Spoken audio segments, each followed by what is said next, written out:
ఎవడేం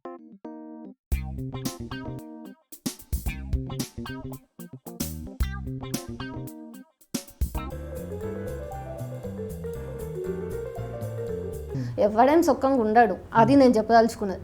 అయ్యో ట్రంప్ గురించి మాట్లాడానికి నేనేం యూఎస్లో లేను కదా తమ్మి.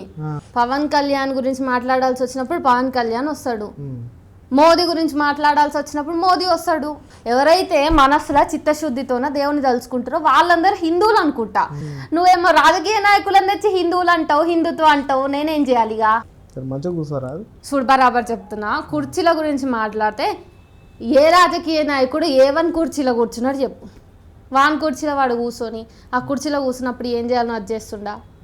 వాళ్ళనే వాడు అడగాడు. ఇగో నాలాంటి వాళ్ళని అడుగుతారు. మేమన్నావాక జర మంచిగా కూర్చుంటే అయిపోతుందని అన్నా. ఇప్పుడు నేను ఇట్లా కూర్చున్నాను అనుకో, ఆంధ్రప్రదేశ్ ప్రజలకి ఏం నష్టం కాదు, తెలంగాణ జనాలకు ఏం నష్టం కాదు, ఇక ఢిల్లీ నుంచి గల్లీది అనుకున్నటువంటి భారత ప్రజలకు కూడా ఏం నష్టం కాదు. కానీ ఆ రాజకీయ నాయకులు ఉన్నారు, రేవంత్ రెడ్డి కానీ పవన్ కళ్యాణ్ కానీ ఇంకెవరు పెద్ద తాత మోడీ కానీ, వీళ్ళు కూర్చునే కుర్చీలో చక్కగా కూర్చోలేరు అనుకో, జర అక్కడిది ఇక్కడ చేసిర్రు అనుకో, వాళ్ళ కుర్చీలలో వాళ్ళు చక్కగా కూసుకుపోతే ప్రజలకు నష్టం. నా కుర్చీలో నేను కూర్చోకపోయినా మహా అంటే నా ఫ్రేమ్ చక్కగా రాదు అంతే కదా, నేను మంచిగా కనబడనేమో.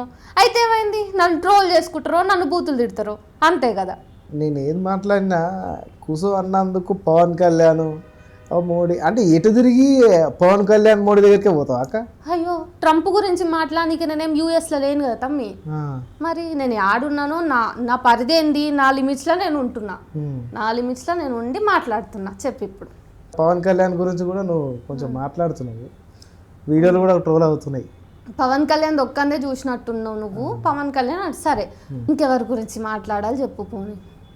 అంటే పవన్ కళ్యాణ్ గురించి ఎక్కువ అవుతుందేమో అంటే కామెంట్స్ వస్తున్నాయి కదా, చూస్తున్నాం కదా, అట్లా అడిగిన.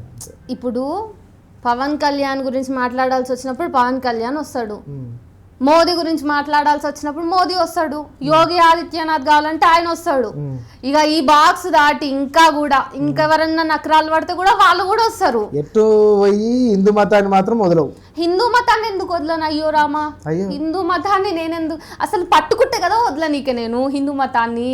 పవన్ కళ్యాణ్ మోడీ వీళ్ళంతా హిందూ మతానికి సంబంధించి మరి అంతే కదా. ఇప్పుడు నేను పాలమూరు జిల్లా నాది, పాలమూరు జిల్లాలో ఉన్న ఇక 100 కంటే ఎక్కువ ఇక 100 హనుమన్ల గుళ్ళకు వచ్చేటోళ్ళు అందరు హిందువులని నేను అనుకుంటా. మరి హనుమన్ల గుళ్ళకు వచ్చినా రాకపోయినా ఎవరైతే మనసులో చిత్తశుద్ధితోన దేవుని తలుచుకుంటారో వాళ్ళందరూ హిందువులు అనుకుంటా.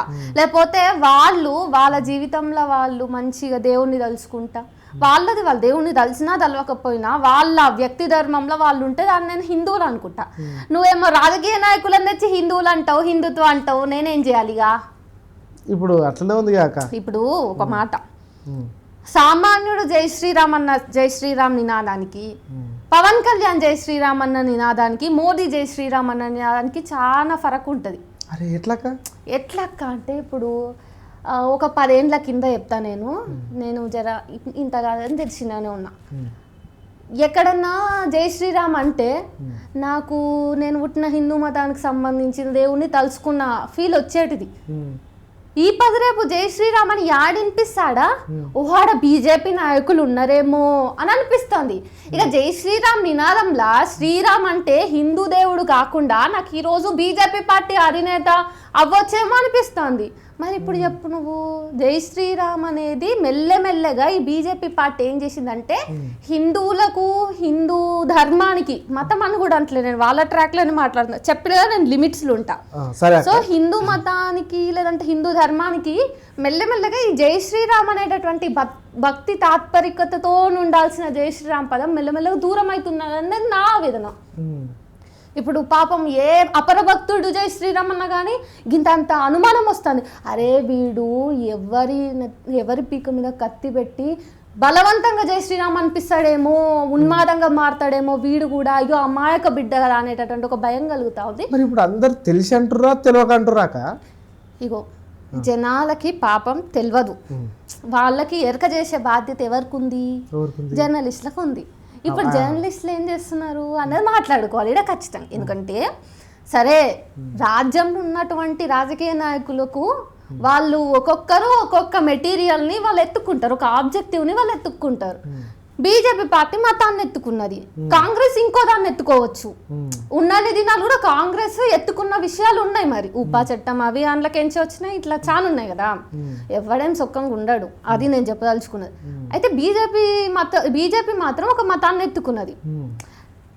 అట్లా బీజేపీ మతాన్ని ఎత్తుకున్నదంటే సరేలే, రాజకీయం కోసం కోటి కడుపులు కొట్టైనా కడుపు నింపుకోవాలి, వెనక ఆస్తి కూడా పెట్టుకోవాలి అని చెప్పేసి వాళ్ళ సిద్ధాంతం, వాళ్ళ లక్ష్యం అని అనుకోవచ్చు. అంటే ఇప్పుడు కానీ జర్నలిస్టులకి అసలు జర్నలిస్టులు అంటే ఎవరు?